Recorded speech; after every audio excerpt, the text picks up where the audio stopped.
Here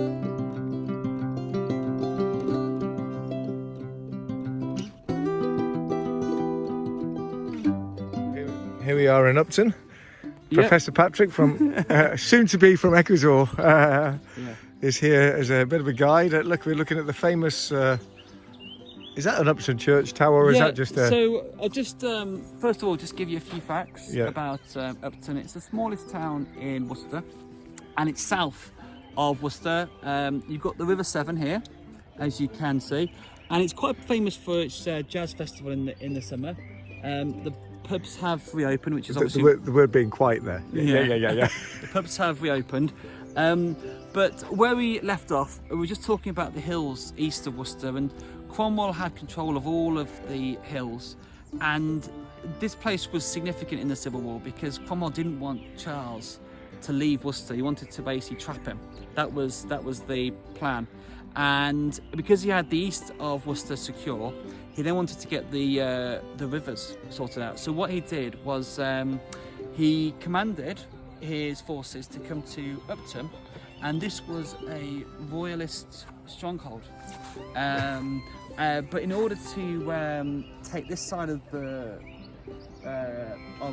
Upton, this side of the water, he had to obviously cross over the bridge, and it was, I believe it was the day before the Battle of Worcester, so it was the 2nd of September 1651, and they crossed over the bridge here, and it was at night time, I believe, and they first of all took this church, which is still there, and they secured Upton, and with that the exit south of Worcester was blocked off, so if Charles wanted to escape along the River Severn to the south, he couldn't do that.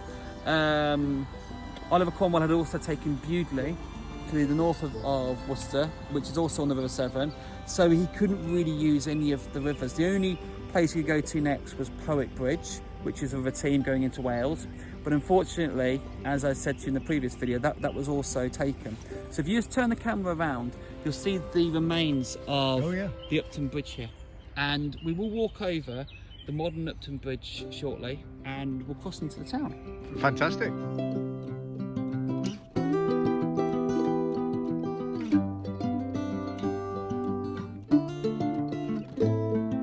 Paramilitary forces would have crossed over, and they would first of all have taken the bridge. And we've just been reading in our Battle of Worcester that the paramilitaries needed extra reinforcements to keep this town secure. So there was a general in Cromwell's army called Fleetwood, and he made sure that obviously the town couldn't then fall under royalist control. Now I think what you've read in that plaque about the abundance of joy and extraordinary shouting is important, because obviously the people who occupied the town were royalists, but they were Scottish, and they would have been soldiers from a different country. So very much Cromwell was liberating the town from a foreign occupation. So that's very, very interesting. Brilliant. And I'm a big fan of information boards, and this is absolutely a ginormous one. So hats off to Upton upon Severn for the local heritage initiative, and just the size of that information board, absolutely fantastic.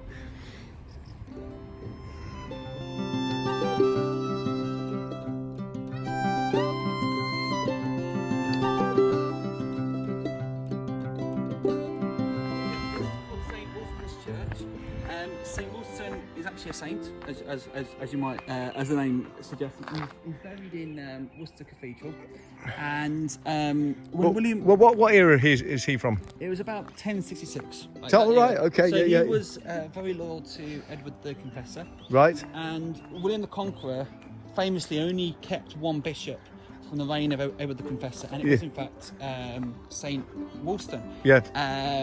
And Saint Wolstan was very loyal to Edward the Confessor, and there's a legend that he got his crucifix and he put it into a piece of stone, and he said to all of the Norman knights who followed William the Conqueror, if any of you can take this out of the stone, I will no longer be I will no longer be a bishop, and none of the Norman knights could. And so for this reason, only he was able to take it out of the stone. So it had like a bit of a King Arthur feel to it. Yeah. So the Norman knights respected him greatly, And as a result, they let him be a bishop still. He didn't have to lose his Right. bishophood. Handy trick. In memory also of the above named Edward Elgar. So is Edward Elgar's here as well? This is where England's finest composer is buried. Okay. Land of Hope and Glory. Yes. And can you name any of his other tunes? Nimrod. Nimrod, yeah. He did a violin concerto. Yeah. Very much the he whistled the tune of the British Empire.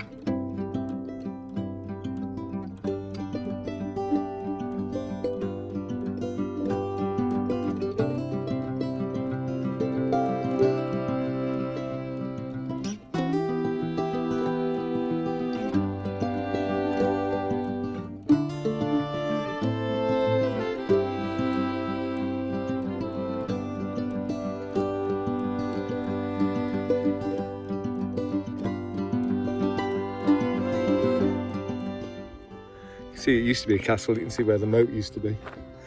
Yeah, or the ditch anyway. Patrick. Okay, so here we are. We're at the top of the Herefordshire Beacon. Over here you can see the beautiful land of Wales. And those are the Brecon beacons in the distance. And we see rain falling on them, which is no great surprise, being in Wales. Yeah. And then if you want to just put the camera over that way, yeah. You've got the rest of the Malvern Hills there. Yeah. In the distance, it's called Eastnor Castle. Right. Yeah. And that's well worth a look if you get a chance. It's a beautiful medieval castle. Yeah. And then over here, you've got an obelisk. Yeah. Now that obelisk is in honour of a guy called John Somers, and he was responsible for the Glorious Revolution. Yes. And that was for William Orange to come to England. Yes. To become the king. So lots of history in this area, and I believe over here is Gloucester. Right. Okay. Yeah. Of Gloucester. Gloucester. Yeah. On the 7th. And all of this over here is called the Vale of Evesham. Yep. Vale of Evesham, looking very nice this evening.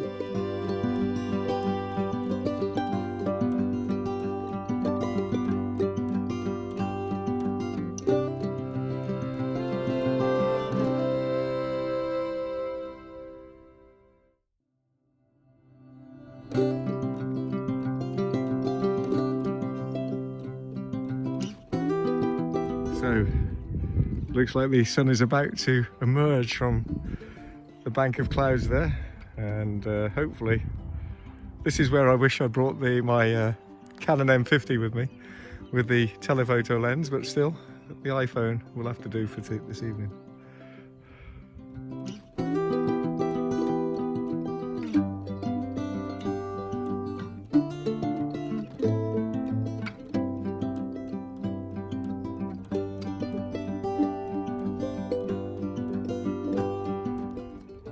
Quite magnificent. Just there. Sun peeping from behind the clouds.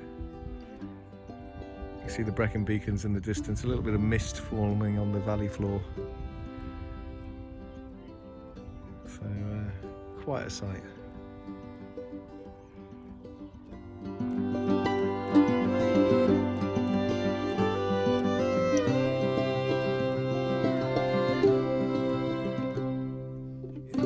It's called British Camp, but I think it's called the Herefordshire Beacon. The Herefordshire Beacon. So we are officially in Herefordshire now. Right, okay. We've crossed the border. Yeah, don't forget your passport. No, yeah.